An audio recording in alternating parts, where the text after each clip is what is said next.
नमस्कार, मेरे साथ हैं डॉक्टर मत्स्येंद्र प्रभाकर, वरिष्ठ पत्रकार हैं। और हम आज पूरे देश में जो किसान आंदोलन चल रहा है, किसान को लेकर के सारे दलों में राजनीति हो रही है। हालांकि अब ये तय हो गया है कि 4 जनवरी को बैठक होगी, जिसमें किसानों की बाकी 2 मांगे मान लेने की उम्मीद जताई जा रही है। पिछले दिनों अमित शाह और कृषि मंत्री नरेंद्र तोमर ने बातचीत की और दोनों ने तय किया है, किसानों के साथ मिलकर के उन्होंने भोजन भी किया, किसानों के लाए हुए लंगर के साथ ही उन्होंने भोजन किया। और माना जा रहा है जिस तरह से 2 मांगे मान ली गई हैं, ये उम्मीद जताई जा रही है कि बाकी कुछ चीज़ों पर भी कुछ निर्णायक रिजल्ट निकलेगा और किसान आंदोलन शायद खत्म हो जाए। देश इसी चीज़ का इंतजार कर रहा है। किसानों की राजनीति को लेकर के तमाम तरह की बातें की जा रही है। यह भी कहा जा रहा है कि उत्तर प्रदेश और बिहार का किसान आखिर आंदोलन क्यों नहीं कर रहा है। दोनों जगहों पर भाजपा नीति गठबंधन की सरकार है और भारतीय जनता पार्टी की सरकार होने के नाते ये कहा जाता है कि वहाँ पर दोनों की जगहों के किसान संतुष्ट हैं, इसीलिए यूपी बिहार के किसान आंदोलन नहीं कर रहे हैं। और अन्य जगहों पर जैसे पंजाब, हरियाणा, चंडीगढ़, इन जगहों पर भारतीय जनता पार्टी की सरकार नहीं है, इसीलिए वहाँ के किसान आंदोलित हैं। इन्हीं सब मुद्दों पर लेकर के हम डॉक्टर मत्स्येंद्र प्रभाकर, वरिष्ठ पत्रकार हैं, तमाम मामलों की जानकार हैं, इनको इस विषय पर गहरी रुचि है, इसलिए हम इनसे समझने की कोशिश करते हैं कि आखिर उत्तर प्रदेश और बिहार के लोग किसान आंदोलित क्यों नहीं होते। ये पहला मौका नहीं है, इससे पहले भी जब जब किसानों के आंदोलन हुए, किसान राजनीति को लेकर आंदोलन खड़े हुए, किसान उत्तर प्रदेश का और बिहार का दोनों बार सामने नहीं आया। सर, आखिर क्या कारण है कि यूपी बिहार के किसानों के बारे में कहा जाता है कि वो किसानों को जो आंदोलन होते हैं उसमें सामने नहीं आते हैं। राजेश जी, एक बात बहुत स्पष्ट तौर पर मैं कहना चाहता हूं कि जैसा आपने अभी पहले कहा, उत्तर प्रदेश और बिहार के किसान संतुष्ट हैं। मैं ज़रा भी नहीं अनुभव करता हूं कि उत्तर प्रदेश और बिहार के किसान किसी भी स्तर पर संतुष्ट हैं। वो ज़्यादा पीड़ा में हैं, ज़्यादा क्षोभ की स्थिति में हैं। लेकिन अब उनके इस असंतोष के लिए सबसे बड़ी जिम्मेदारी मैं उनकी काहिलियत को, उनकी निष्क्रियता को देखता हूँ। दूसरा एक प्रमुख कारण है, उत्तर प्रदेश में बड़े किसान नहीं हैं।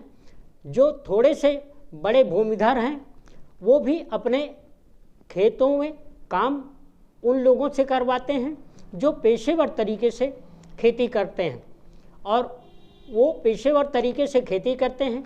नकदी कैश क्रॉप जिनको हम कहते हैं, नकदी फसलें, उनको उगाया करते हैं। और उनको उगाने के लिए जो है वो ठेकेदारी जैसी प्रथा यहाँ पर बहुत समय से प्रचलित है।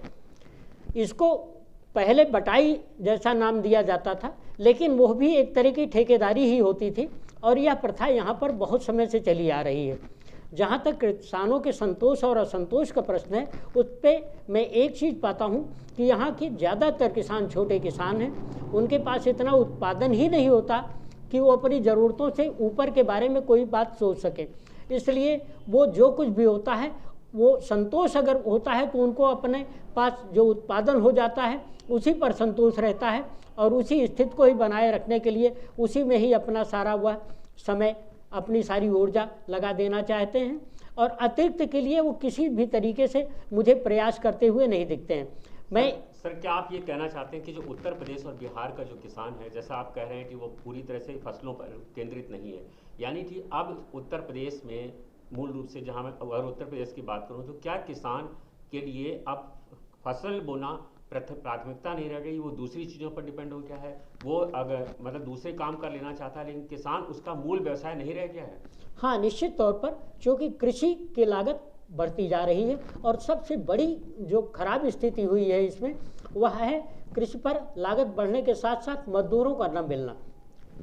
मैं जहाँ तक देखता हूँ, पिछले 25-30 सालों का जो अध्ययन मेरा अपना है इस संबंध में खेती और किसानी को लेकर के, उसमें मैंने पाया कि मनरेगा योजना की जो शुरुआत हुई, वह योजना इस मामले में तो अच्छी थी कि लोगों के जीवन स्तर को सुधारा जाए, मजदूरों को उनकी मेहनत का जायज़ पैसा मिले, उनको उनके मेहनत के हिसाब से उचित आमदनी प्राप्त हो। लेकिन एक जो सबसे बड़ी बात आई, इस मनरेगा में मजदूरी की दर वह तय की गई थी न्यूनतम मजदूरी के नाम पर, जो उत्तर प्रदेश की खेती किसानी के लिए, जहां किसान पारंपरिक खेती करने का पक्षधर रहा है, उसके अनुकूल नहीं थी। इसका परिणाम यह हुआ कि मनरेगा ने लोगों को खेती किसानी की तरफ से एकदम उनकी रुचि पैदा कर दी और मजदूरों का मन नहीं लगा। इससे किसान जो खेती कर रहे थे उनको मजदूर न मिलने की वजह से उन लोगों ने अपने खेतों पर ही खेती करना बंद कर दिया। ज़्यादातर लोगों ने खेतों को अपने बटाई पर देना शुरू किया।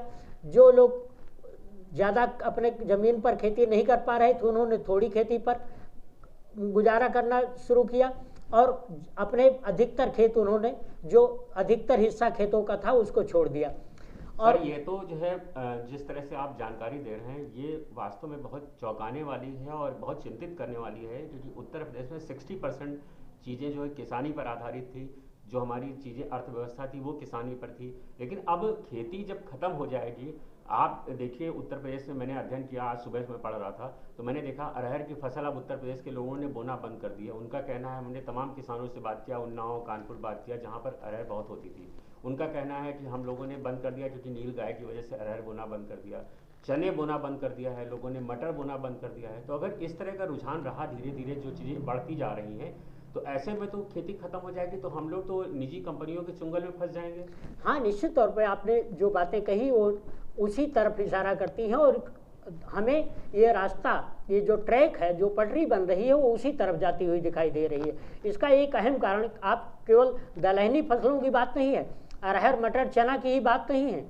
आप देखिए या और जो दूसरी दलहनी फसलें होती थी उनकी बात नहीं, तिलहन का भी हमारे अपने प्रदेश में बहुत ही कम उत्पादन हो रहा है। हम अगर आंकड़ों की भाषा में बात करें, जो निजी, वो हम उनकी बात नहीं करते हैं, जो आंकड़ों के हिसाब से चीज़ों को प्रस्तुत करते हैं। सरकारी आंकड़े क्या कहते हैं इससे बिल्कुल अलग बात। मैं एक बात आपको बताऊं, मैं उत्तर प्रदेश में प्रतापगढ़ जिले का रहने वाला हूं और वहां हमने अपने आसपास के गांव में देखा है, वहां पर दूर दूर तक अरहर की कोई खेती नहीं। जिन गांव में मैं अपने बचपन में गुजरा करता था तो केवल अरहर ही होती थी और अरहर इस कदर होती थी, लोग मजदूरी में भी अरहर को, अनाज को मजदूरी के रूप में अरहर दिया करते थे और उनको मजदूर लेने से इनकार किया करते थे। तो कभी जौ की मांग करते थे या बाजरे की मांग किया करते थे, मांग पर उनको जौ या बाजरा तोला जाता था। अरहर इस कदर से हुआ करती थी, लोग शाम के समय उनकी तरफ जाने से डरते थे।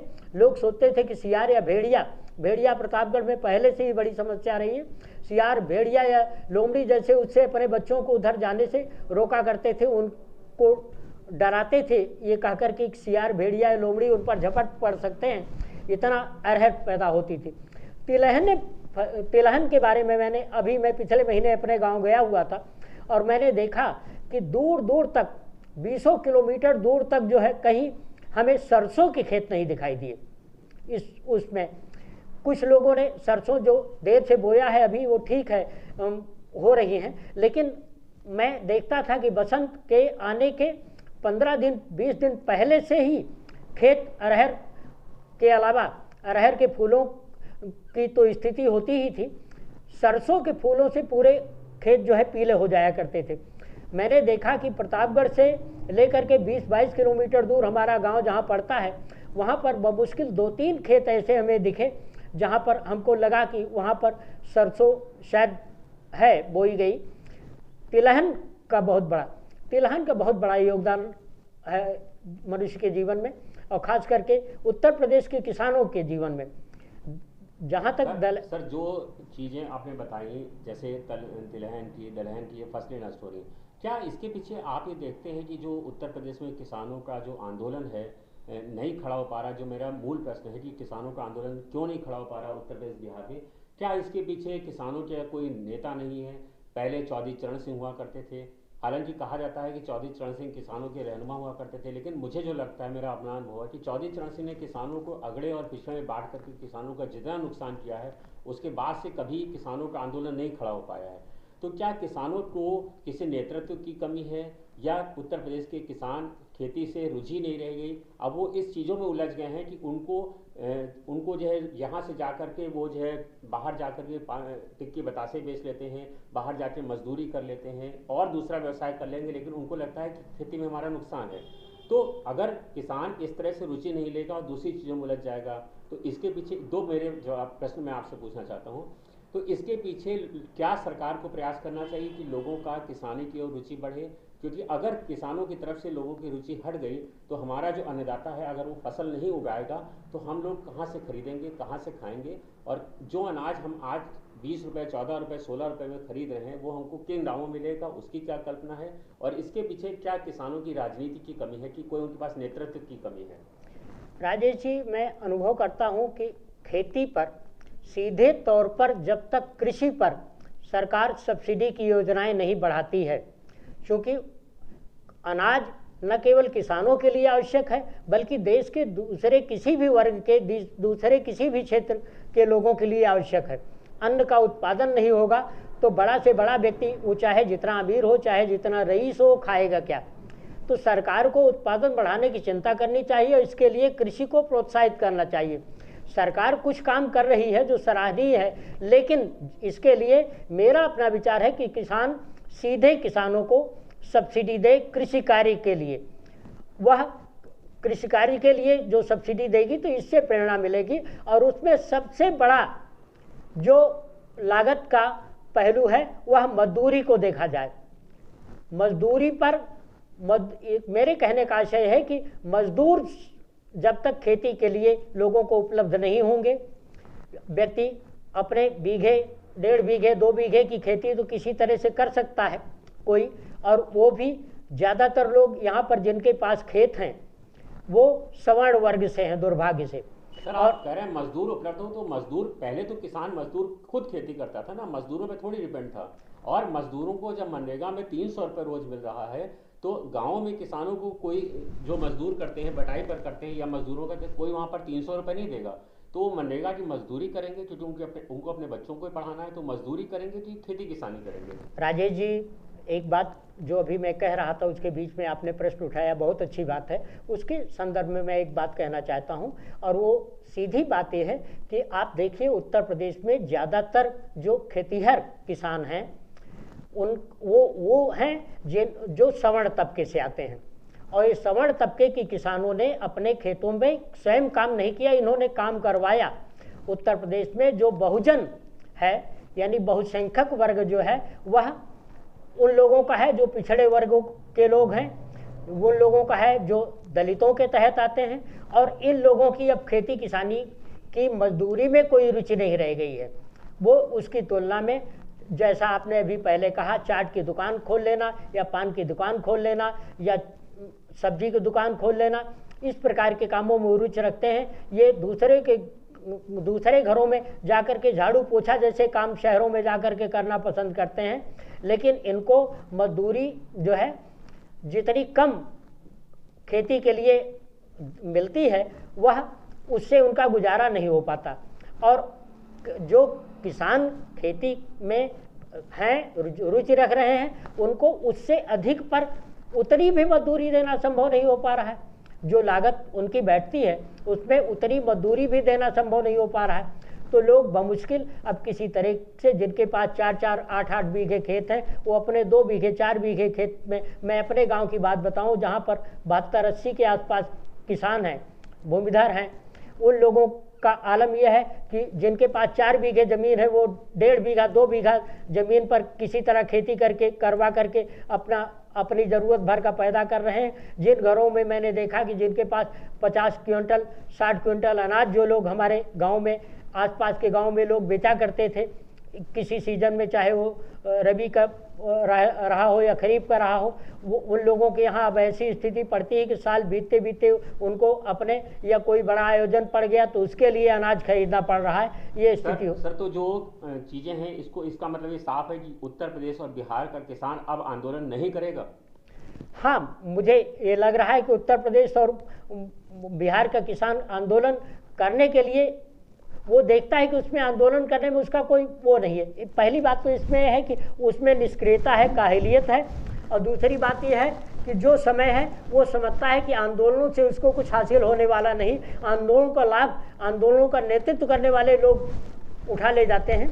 आपने स्वयं अभी जिक्र किया, और आप देखिए कि चौधरी चरण सिंह के बाद चौधरी चरण सिंह भी किसान नेता के रूप में प्रकट हुए। किसानों के हित में उन्होंने कोई बड़ा ऐसा कार्य किया हो मुझे नहीं लगता है। कुछ एक कृषि सुधार कानून की दिशा में उन्होंने जरूर काम कुछ किया, लेकिन इससे किसानों को डायरेक्ट कोई फ़ायदा नहीं हुआ किसी तरीके से। उनकी राजनीति जो है वह जो शासन की राजनीति है उसमें जाकर के सिमट गई। और उसके बाद जो किसान नेता के रूप में हमारे यहाँ महेंद्र सिंह टिकैत या दूसरे जो नेता पैदा हुए, उन लोगों ने हमेशा अपने को सुरक्षित रखने, अपनी राजनीति चमकाने के लिए तो काम किया, अपनी शक्ति को राजनीतिक लोगों के हाथों में बेचने के लिए, उनके हाथों में गिरवी रख करके उनसे दूसरे लाभ लेने के लिए काम तो किया। लेकिन किसानों के हित में आपको स्वयं अगर पता हो तो आप बताइए कि महेंद्र सिंह टिकैत या उनके बेटे जो राकेश टिकैत हैं या इस प्रकार के जो और दूसरे किसान नेता पैदा हो रहे हैं जिनका नाम मैं लेना उचित नहीं समझता हूँ, इन लोगों ने कौन सा ऐसा काम किया जिसको किसान अपने लिए भरोसेमंद समझे और जिसके नाते इनको नेतृत्व सौंपे? सर, आप कह रहे हैं कि यूपी बिहार के किसान आंदोलन नहीं करेंगे क्योंकि आपने तमाम सारे रीजन बताए। इसका मतलब एक अगर दूसरे लफ्जों में तो कही है तो ये भी चाहिए, यानी कि उत्तर प्रदेश और बिहार में अब कोई किसान रहा ही नहीं। जिसके पास जमीन थी उन लोगों ने दूसरे को सौंप दिया, अब मजदूर मिल नहीं रहे हैं तो खेती किसानी हो नहीं रही। यानी कि अब उत्तर प्रदेश और बिहार में मूल रूप से जो किसान का व्यवसाय करने वाले, यानी कृषि पर पूरी तरह से निर्भर करने वाले ऐसे लोगों की संख्या अब नहीं रही, यानी उत्तर प्रदेश बिहार में अब किसान रहा ही नहीं। हाँ, वास्तव में अगर आप देखें तो बिहार के बारे में मैं एक बात बताऊं कि बिहार में जिन लोगों के पास ज़्यादा ज़मीनें हैं वो सब ज़मीनों में खेती तो शुरुआत करते हैं, लेकिन उनकी खेती प्रकृति की स्थिति पर निर्भर करती है, प्रकृति की कृपा पर निर्भर करती है, और वह कभी बाढ़ में या कभी जो है अवर्षा की स्थिति में वो नष्ट होती है। उत्तर प्रदेश में जो किसान थोड़े से हैं जो नकदी फसलें उगाया करते हैं वो पश्चिमी उत्तर प्रदेश में सिमट गए हैं। पश्चिमी उत्तर प्रदेश से मध्य अंचल में आप आइए, मध्य अंचल से पूर्वांचल में जाइए या दक्षिणांचल में जाइए, यहाँ पर जो किसान हैं वो इतने बड़े किसान हैं ही नहीं कि वो दूसरों के लिए कोई करें, और अपनी ज़रूरत भर का वो किसी तरीके से पूरा कर रहे हैं। जब तक उनके लड़के बच्चे किसी तरह से सहयोग कर रहे हैं, किसी तरह से परस्पर सहकारिता की भावना तो उनमें नहीं है, क्योंकि परस्पर द्वेष और ईर्ष्या इतना अधिक है लोगों में कि सहकारिता इसीलिए यहाँ पर फेल भी हुई। सहकारिता के फेल हो। उत्तर प्रदेश और बिहार में जो परिस्थितियाँ हैं इसके किसानों की खास करके, इसके पीछे आप क्या सरकारों को जिम्मेदार मानते हैं? और अगर जिम्मेदार मानते हैं तो सरकार को क्या कदम उठाने चाहिए कि लोग वापस खेती और किसानी को लौटें, ताकि क्योंकि अगर अन्नदाता खुशहाल होगा तभी हमारा समाज खुशहाल होगा। राजेश जी, आप एक बात देखिए, जो आज सरकार जिस तरीके के विकास का मॉडल तैयार कर रही है उसमें मुझे नहीं लगता है कि अगले 20-25 सालों में भी कोई किसान खेती की तरफ वापस लौटेगा। जो लोग आज खेती कर रहे हैं वो करते रहें, सरकार को यह सुनिश्चित करना है। अन्यथा जो स्थिति पैदा हो रही है, लागत जिस हिसाब से बढ़ रही है और लागत का उनको सही मूल्य नहीं मिल रहा है, उससे अब आप देखिए गांव में जाकर के देखिए, जो लोग आज खेती बाड़ी कर रहे हैं उनके बच्चे उनमें जरा भी दिलचस्पी नहीं लेते। वो बिल्कुल जो है आवारागर्दी में समय बिता देंगे, शहर की तरफ भाग जाएंगे, कस्बों की तरफ भाग जाएंगे, वहाँ पूरा दिन गंवा देंगे, लेकिन अपने खेत का दर्शन नहीं करना चाहते। और उन बच्चों से अगर पूछा जाए कि उनके पास खेत कितना है तो उनको इस बात की भी जानकारी नहीं, इसमें वो जरा भी दिलचस्पी नहीं रखते हैं।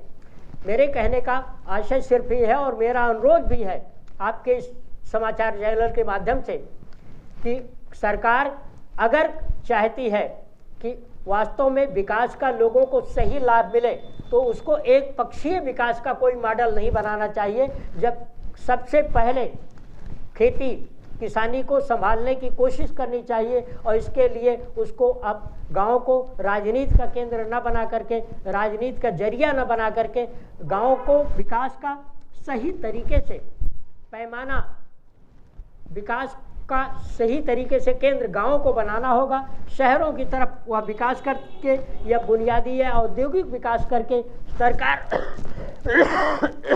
सर, एक चीज़ आपसे पूछना चाहता हूँ कि जो उत्तर प्रदेश और बिहार में हो रहा है उसको लेकर के सरकारें बहुत दावा करती हैं। उत्तर प्रदेश में मुख्यमंत्री योगी आदित्यनाथ जी ने अभी पिछले दिनों कहा कि हमने किसानों, उत्तर प्रदेश का किसान खुशहाल है इसीलिए वो आंदोलन नहीं करना चाहता है। उत्तर प्रदेश से हमने धान खरीद केंद्र इतने बना दिए कि किसानों के धान हाथों हाथ खरीद लेंगे, जबकि ग्राउंड जीरो से हमारे रिपोर्टर उन्नाव, बहराइच, बाराबंकी, लखनऊ के बगल में बाराबंकी, यहाँ से 20 किलोमीटर दूर, वहाँ पर 15-15 दिन लोग ट्रॉली पर लेकर के अपना धान खरीद खड़े रहे, लेकिन उनका धान नहीं खरीदा गया। उनका धान किसान उत्तर प्रदेश का चाहता है कि हमने धान बोया, हमारे पास कोई आकर कम दामों में आकर के धान खरीद ले, तो जिसके चलते दलाल लोग खरीद लेते हैं 1200 में, 1400 में, उसको जाकर के धान खरीद केंद्र पे 1800 में बेचते हैं। तो धान खरीद केंद्र उत्तर प्रदेश सरकार दावा जरूर कर रही है, लेकिन सर ग्राउंड पे अगर आप देखेंगे तो धान खरीद केंद्र में कोई ना धान खरीद केंद्र खुलते हैं तो वहाँ उनका धान नहीं खरीदा जाता है। तो जो सरकार जो प्रयास कर रही है, यानी जो थोड़े बहुत किसान अभी 10-20% बचे हैं वो अपने सामान को बो रहे हैं, ला रहे हैं धान खरीद केंद्र पर, तो उनके सरकार ऐसा कौन सा प्रयास करे उनका धान उचित मूल्य पर किसान को मिल जाए, ताकि किसानों से जो खेती किसानी से जो अन्नदाता हमारा विमुख हो रहा है वो विमुख ना हो। राजेश जी, मैंने आपको एक बात बताई, सरकार के लिए यह कदाचित संभव नहीं है, लेकिन असंभव को संभव कर देना ही सरकार का काम है। सरकार का महत्व तभी है जो असंभव को संभव कर सके, और इस असंभव को संभव करने के यत्न में बहुत सारे हाथों को रोजगार मिलेगा, बहुत सारे लोगों को अल्पकालिक रोजगार मिलेगा। और उसके लिए करना ये होगा कि सरकार जब तक हर गांव में खरीद केंद्र नहीं खोलती है, भले वह 15 दिन के लिए खोले, लेकिन हर गांव में खरीद केंद्र खोलेगी तभी किसानों को सही फायदा होगा। मैं प्रतापगढ़ के गजराही गांव की बात बताऊं, जो मेरा अपना मूल गांव है, पैतृक गांव है, उस गांव में 1200-1300 रुपये में धान बेच रहे हैं किसान। और ज़्यादातर जो छोटे किसान हैं जिनके पास रुपए पैसे कम हैं, वो तो 10 किलो 20 किलो की बोरी अपने साइकिल पर या मोटरसाइकिल पर बांध कर ले जाते हैं। जो हफ्ते की बाजारें लगती हैं, बाज़ारों के पहले जो बनिए टाइप के लोग व्यापार या धान का दूसरा उपयोग करने वाले लोग होते हैं, वो दुकानें खोल करके अपने बिछा करके चद्दर या बोरे बिछा करके धान की खरीद करते हैं, और 10 रुपये 11 रुपये में धान खरीद रहे हैं। ये स्थिति हो गई है। अब वह धान कहाँ कैसे जा रहा है ये मैं नहीं जानता, लेकिन स्थिति ये है कि गांव में यही स्थिति है। और आप इस सीजन में भी, जबकि ये गेहूं का किसी भी साल की तुलना में हर साल ये महीने जो होते हैं ये गेहूं के सर्वाधिक महंगाई के महीने होते हैं, लेकिन गांव में आज भी 1700-1800 रुपये में आसानी से अच्छा गेहूं लोगों को उपलब्ध है, और लोग इस भाव पर बेचने के लिए मजबूर हैं। यह स्थिति तभी बंद होगी जब सरकार हर गांव में दोनों सीजन में, रबी के सीजन में भी और खरीफ के सीजन में भी, हर गांव में गांव केंद्र खोले। और यह कार्य सहकारिता के जरिए हो सकता है, लेकिन वो सहकारिता लोगों में परस्पर तभी फैलेगी जब सरकार इसके लिए प्रेरित करेगी। सहकारिता आंदोलन को पुनर्जीवित करना होगा इसके लिए, और इसके लिए सहकारी समितियों को फिर से एक्टिवेट करना पड़ेगा, सरकार को फिर से सक्रिय करना पड़ेगा, और उसी जिम्मेदारी के साथ काम करेंगे तब तो कोई बात हो सकती है, अन्यथा तो स्थिति गर्त में ही जा रही है। सर एक सवाल, आप जो भारतीय जनता पार्टी की सरकार यानी नरेंद्र मोदी की सरकार ने जो कृषि कानून लेकर के आए, जिसको लेकर के देश में इतना हल्ला गुल्ला मचा हुआ है, आप कृषि चीज़ों को लेकर के बहुत गहनता से अध्ययन करते हैं, आपको वास्तव में क्या लगता है, अगर आप पार्टी हित से अलग हट करके अगर आप चीज़ों को एक आम नागरिक के उससे सोचें, तो आपको क्या लगता है ये जो नए कृषि कानून आए हैं ये किसानों के लिए वास्तव में कितने मुफीद हैं?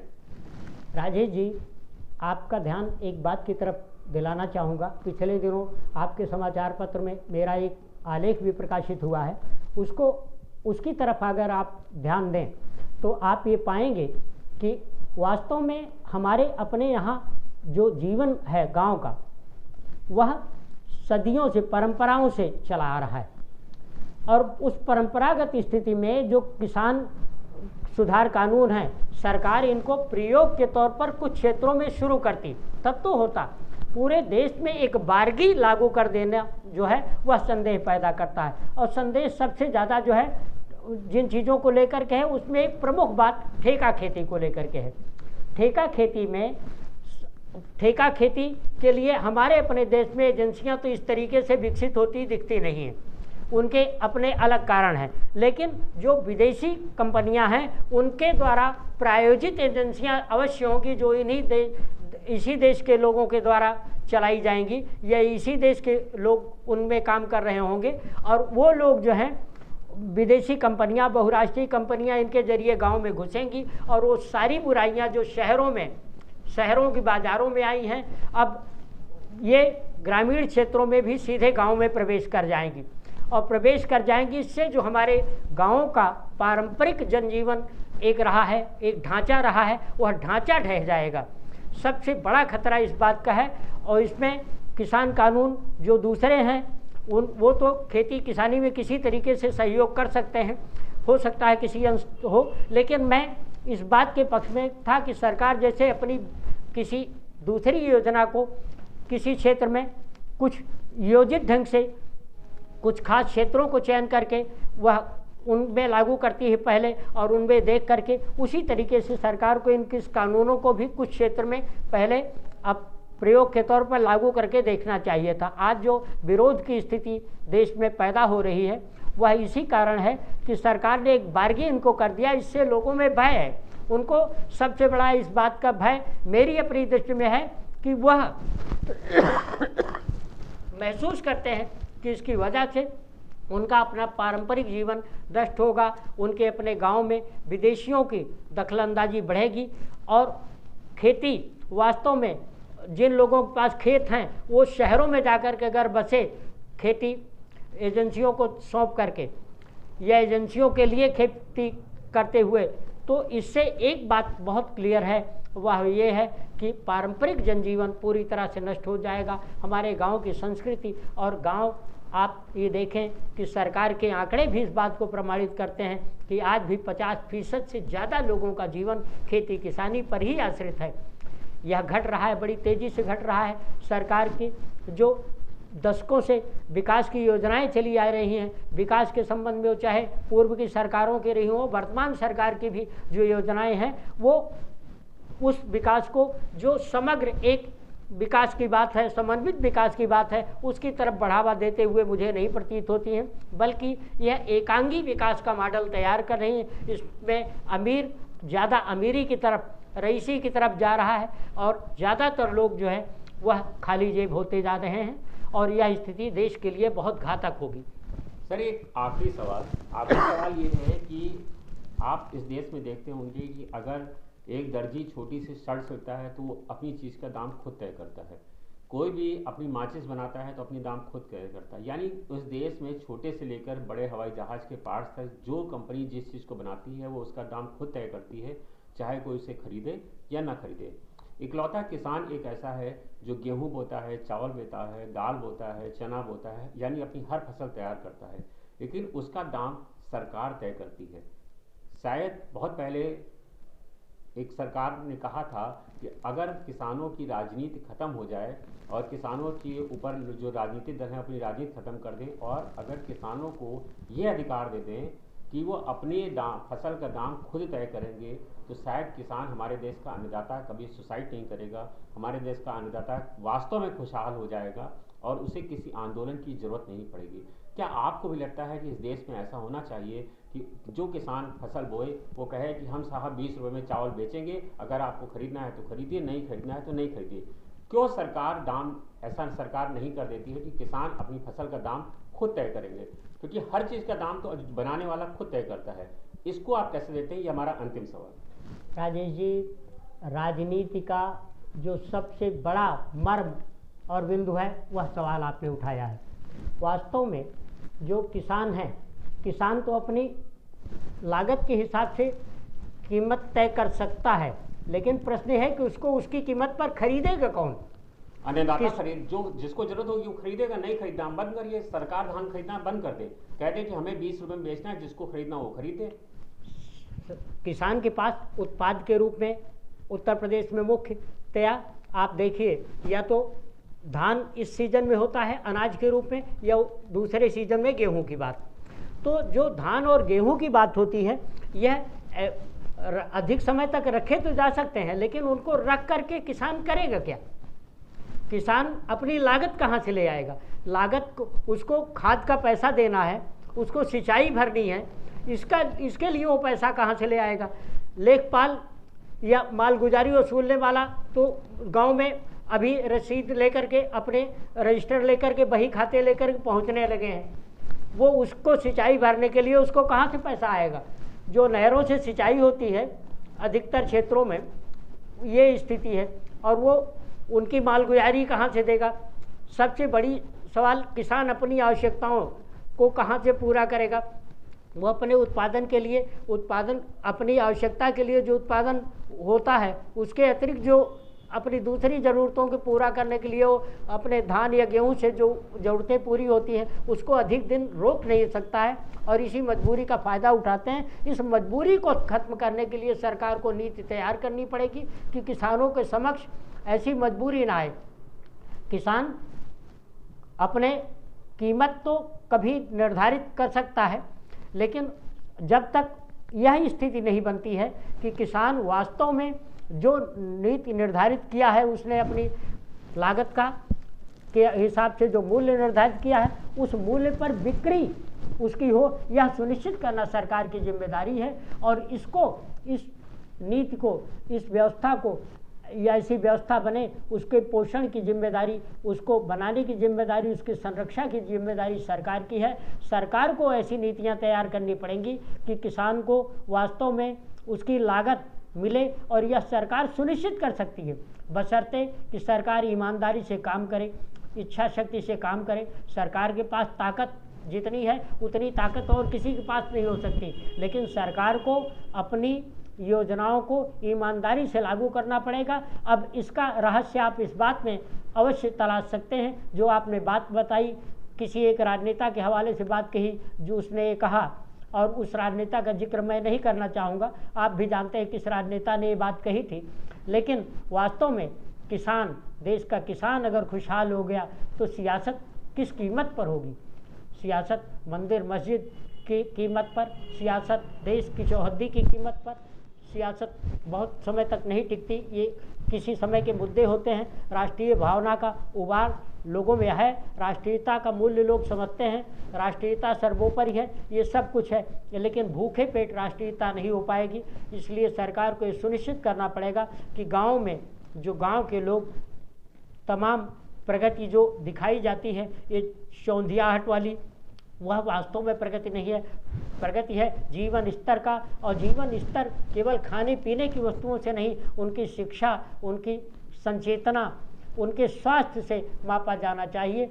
और इस हिसाब से देखें तो जो तरक्की, जो प्रगति, जो विकास होना चाहिए वह विकास अभी कोसों दूर दिखाई देता है। इसलिए मैं यही सरकार से आग्रह करूंगा आपके इस चैनल के माध्यम से कि सरकार ऐसी नीतियां बनाए जिससे गाँव को सचमुच में वास्तविक विकास करना, स्वाभाविक विकास करना। और ये स्वाभाविक विकास केवल खेती किसानी के सहारे नहीं होगा, बल्कि वो सारे उपक्रमों को फिर से पैदा करना होगा, उनकी तरफ जाना होगा। सरकार की नीतियां तो मशीनीकरण को बढ़ावा देने के लिए हैं, बल्कि सरकार की नीतियां शिक्षा के जरिए भी जो आ रही हैं वो मनुष्य को मशीन बनाने की दिशा में ज़्यादा, मनुष्य को मनुष्य बनाने की शिक्षा जब तक नहीं दी जाएगी तब तक जीवन के किसी क्षेत्र में सुधार की उम्मीद नहीं की जा सकती है।